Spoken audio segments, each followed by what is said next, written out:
ஹீரோக்கு எதுவுமே தெரியாம அந்த பொண்ணு பின்னாடி அவர் ஃபாலோ பண்ணிக்கிட்டே இருப்பார். அந்த பொண்ணை எப்படியாவது மேட்ரு பண்ணிட்டேன்னா கடைசி வரைக்கும் அந்த பொண்ணு உன் கூடயே இருந்துரும். அந்த பொண்ணும் ஆமா ஆமா அவர் சொல்றதெல்லாம் கரெக்ட் தான், பேசுங்க அப்படிங்கிற மாதிரி சொல்றாங்க. அவரு படத்துல எப்படி நாட்டை காப்பாத்தினாரோ அதே மாதிரி நிஜ வாழ்க்கையிலயும் நாட்டை காப்பாத்துவாரு அப்படிங்கறத நம்பி ஓட்டு போடுற அளவுக்கு நம்ம ரெடியா இருக்கோம். ஒரு பையன் உட்காந்து பாத்திரம் விளக்கிட்டு இருக்கிற மாதிரி அப்படியே அவன் சைட் அடிக்கிற மாதிரி ஏதாவது ஒரு சீன் வச்சா ஓவராலா அட்டகத்தி மூவிக்கான ரேட்டிங்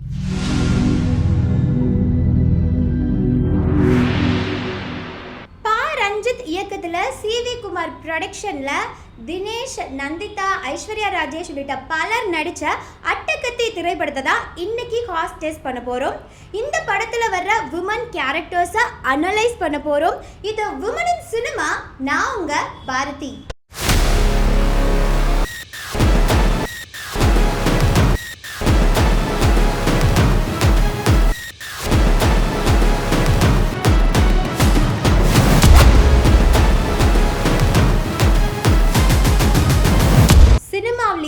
இல்லை இந்த படத்துலையோ ஹீரோ ஒரு பொண்ணு பின்னாடி ஃபாலோ பண்ணி போய்கிட்டே இருக்காரு. ஹீரோக்கு அந்த விஷயம் பிடிச்சிருக்கு, ஹீரோக்கு அந்த விஷயம் சந்தோஷத்தை தருது. இது ஒரு ரொம்ப பெரிய காதலாக இந்த மாதிரி காட்சிகளில் காட்டப்படுது. ஏன்னா இந்த காட்சி ஒரு ஆணோடைய பார்வையிலிருந்து எழுதப்பட்டிருக்கு. அதுவே ஒரு பெண்ணுடைய பார்வையில் இந்த காட்சியை கொஞ்சம் யோசிச்சு பாருங்களேன். முதல்ல அவள் என்ன சுச்சுவேஷனில் இருக்கா அப்படிங்கிறதே நமக்கு தெரியாது.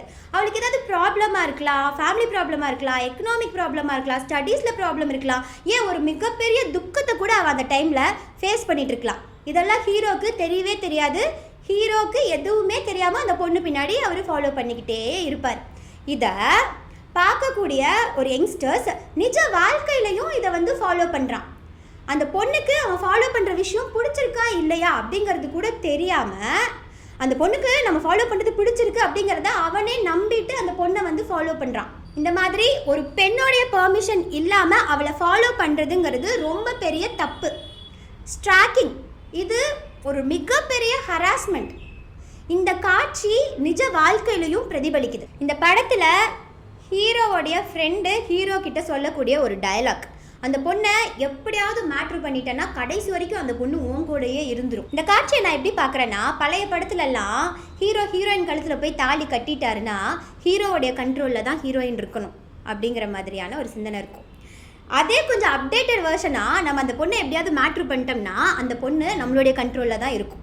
ஆக மொத்தத்தில் ஒரு பெண்ணை ஒரு ஆணோடைய கண்ட்ரோலில் வச்சுக்கிறதுக்கு நம்ம என்னெல்லாம் பண்ணலாம் அப்படிங்கிற மாதிரியான காட்சி தான் இங்கே இருக்குது. இது ஒரு ஆணாதிக்க சிந்தனையினுடைய வெளிப்பாடு. இதில் ரொம்ப கண்டிக்கத்தக்க வேண்டிய விஷயம் என்னன்னு பார்த்தீங்கன்னா, இந்த டயலாக்லாம் பேசிகிட்டு இருக்கும்போது கூட ஒரு பொண்ணு இருக்குது. அந்த பொண்ணும் ஆமாம் ஆமாம் அவர் சொல்கிறதெல்லாம் கரெக்ட் தான், பேசுங்க அப்படிங்கிற மாதிரி சொல்கிறாங்க. அது எப்படி ஒரு பொண்ணை ஒரு இடத்துல இழிவாக பேசும்போது அது ஒரு பொண்ணே ஏற்றுக்கிற மாதிரியான சீன்ஸை இயக்குனர் வைக்கலாம். சினிமாவா மட்டும் பாருமா அப்படின்னு நிறைய பேர் இங்கே சொல்கிறீங்க. நம்ம ஊரில் இருக்கிற நடிகர்களை பார்த்து நாமளும் அவர் மாதிரியே முடி வெட்டிக்கிறது, அவர் மாதிரியே ஹேர் ஸ்டைல் பண்ணிக்கிறது, பச்சை குத்திக்கிறது, கட் அவுட்டு, பால் அபிஷேகம்னு உயிரை விடுற அளவுக்கு நம்ம இங்கே இருக்கோம். அதே ஹீரோ அரசியலுக்கு வந்துட்டாருன்னா அவர் படத்தில் எப்படி நாட்டை காப்பாற்றினாரோ அதே மாதிரி நிஜ வாழ்க்கையிலையும் நாட்டை காப்பாற்றுவார் அப்படிங்கிறத நம்பி ஓட்டு போடுற அளவுக்கு நம்ம ரெடியாக இருக்கோம். இப்படி இருக்கிற ஒரு சூழ்நிலையில் வாழ்க்கையோடைய ஒரு அங்கமாக இருக்கிற சினிமாவாக மட்டும் நம்ம எப்படி பார்க்க முடியும்? ஸோ ஹராஸ்மெண்ட்டுக்கு நம்ம தரக்கூடிய பாயிண்ட், பெண்களை ஒரு சோல்ஃபுல்லான ஒரு மனுஷியாக கூட பார்க்காம வெறுமனே அவளை ஒரு எலும்பும் சதையுமா ஒரு கவர்ச்சி பொருளாவோ இல்லை ஒரு காட்சி பொருளாவோ விமன்ஸை இந்த படத்தில் காமிச்சிருக்காங்களா அப்படின்னு பார்த்தீங்கன்னா இல்லைங்க. அந்த மாதிரி எந்த ஒரு சீன்ஸுமே இந்த படத்தில் இல்லை. ஸோ அப்ஜெக்டிஃபிகேஷனுக்கு நம்ம தரக்கூடிய பாயிண்ட் 1, கருப்பாக இருக்கிற பெண்களுக்கு முக்கியத்துவம் கொடுத்து நடிக்க வச்சா படம் ஓடவே ஓடாது அப்படிங்கிற மைண்ட் செட்டை பாகுபாடை இந்த படம் உடைச்சிருக்கா அப்படின்னு பார்த்தீங்கன்னா கண்டிப்பாக உடைச்சிருக்கு. அதனால் இந்த படத்தோடைய இயக்குனர்களுக்கு நம்ம பாராட்ட தெரிவிச்சுக்கலாம். இந்த படத்தில் வர்ற ஐஸ்வர்யா ராஜேஷ் கதாபாத்திரமாகட்டும், ஹீரோவோடைய அம்மாவோடைய கதாபாத்திரமாகட்டும், 2 பேருமே கருப்பு நிற பெண்களாக இருக்காங்க. அவங்களுக்கு படத்தில் முக்கியத்துவமும் இருக்கிறதுனால ரேசிசம்க்கு நம்ம தரக்கூடிய பாயிண்ட் 1. இப்போ இருக்கிற நம்மளுடைய சொசைட்டியில் ஒரு பெண்ணும் ஆணும் சேர்ந்து சரிசமமாக வேலைகளை பிரித்து செய்யக்கூடிய ஒரு மெச்சூரிட்டி லெவலுக்கு எல்லாருமே வந்துட்டாங்க. இது ஒரு நல்ல மாற்றம் தான், ப்ளஸ் பாராட்ட வேண்டிய விஷயமும் கூட. ஆனால் சினிமா சமூகத்தோடைய கண்ணாடியாக பிரதிபலிக்கும் போது சினிமாவில் காட்டக்கூடிய சில காட்சிகளில் பெண்கள் வேலை செய்கிற மாதிரியே இருக்குது. அதை இந்த படத்தில் பார்த்தீங்கன்னா படத்தோடைய ஃபர்ஸ்ட் ஷாட்டில் ஒரு அம்மா துணி துவைச்சு காய போட்டுட்ருப்பாங்க. அப்படியே கேமராவை கொஞ்சம் பேன் பண்ணாங்கன்னா ஒரு அம்மா அடுப்படியில் உட்காந்து சமைச்சிட்டு இருக்காங்க.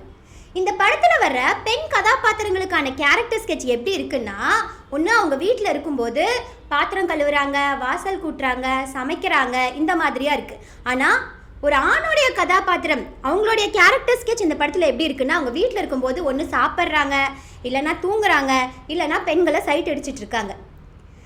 நம்ம நார்மலாக சொசைட்டிலேயே பார்த்தீங்கன்னு வைங்களேன், ஒரு பெண் தான் எல்லா வீட்டு வேலைகளும் செய்யணும் அப்படிங்கிற ஒரு கட்டமைப்பு இருக்குது. அந்த கட்டமைப்பை இந்த சீன் இன்னும் கொஞ்சம் பூஸ்ட் பண்ணுது. மாறா ஒரு பையன் உட்காந்து பாத்திரம் விளக்கிட்டு இருக்கிற மாதிரி, அப்படியே அவன் சைட் அடிக்கிற மாதிரி ஏதாவது ஒரு சீன் வச்சா ஒரு சின்ன மாற்றமாவது உருவாகும்ல. ஸோ அந்த மாற்றம் இந்த படத்தில் இல்லாதனால ஸ்டீரியோ டைப்ஸுக்கு நம்ம தரக்கூடிய பாயிண்ட் 0. இந்த படத்தோடைய ஒன்லைன், பெண்களால் அட்ராக்ட் ஆகப்படுற ஒரு ஹீரோ, அவங்க லைஃப்பில் நடக்கிற விஷயம் என்ன அப்படிங்கிறது தான். ஸோ இந்த படத்தில் பெண்களுக்கு கதைக்கு தேவையான முக்கியத்துவம் நிறையாவே இருக்கிறதுனால ஸ்பேஸுக்கு நம்ம தரக்கூடிய பாயிண்ட் 1. ஓவராலாக அட்டகத்தி மூவிக்கான ரேட்டிங் 5க்கு 3 பாயிண்ட்ஸ். ஒரு சமூக பார்வை உரையாடலாகுது, உரையாடல் நடைமுறையாக மாறுது, நடைமுறை பழக்கமாகுது, அந்த பழக்கம் வழக்கமாகுது, அந்த வழக்கம் தாங்க கலாச்சாரமாக உருவெடுக்குது. ஸோ சினிமாவில் நடக்கக்கூடிய இந்த மாற்றம் நிஜ வாழ்க்கையிலையும் மாற்றத்தை ஏற்படுத்தும். அந்த மாற்றத்துக்கு நீங்கள் எல்லாரும் சப்போர்ட் பண்ணுவீங்க அப்படின்னு நான் நம்புகிறேன். சப்போர்ட் பண்ணணும்னா சப்ஸ்கிரைப் பண்ணுங்கள். இன்னும் அடுத்த வீடியோஸில் உங்களை நான் மீட் பண்ணுறேன். அதுவரை உங்களிடமிருந்து விடைபெறும் நான் பாரதி.